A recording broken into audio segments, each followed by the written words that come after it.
this most common of behaviors. In order to not acknowledge a concern, people will say there's something wrong with you.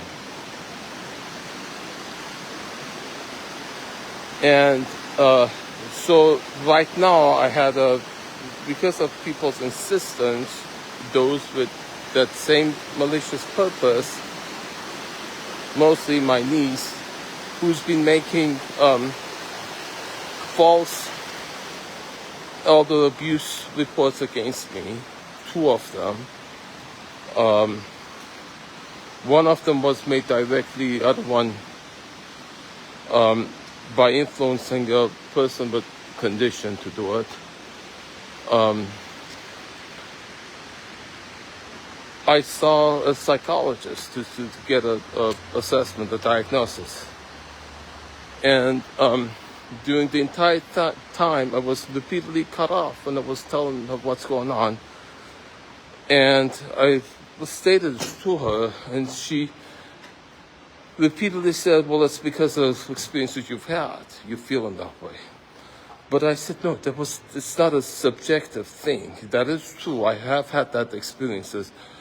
But you did repeatedly cut me off to answer the questions on these forums, pigeonhole answers. This is, were you feeling sad, little, often, or no? And it all has to fit into that pigeonhole thing.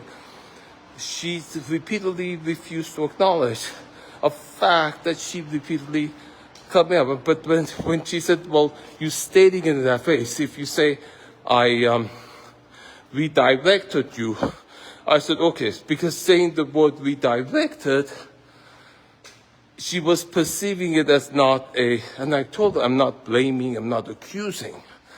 And then she acknowledged that people refuse, in order to refuse acknowledging something, because they don't want to be accused and blamed.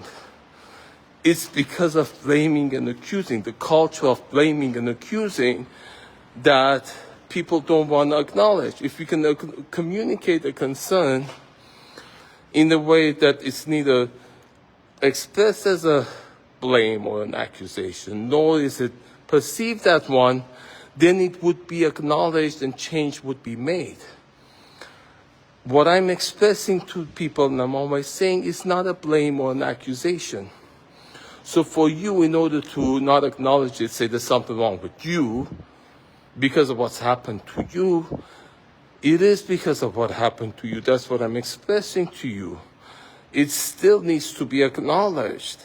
That doesn't dismiss what you're doing, because you're the one who did that, Anita.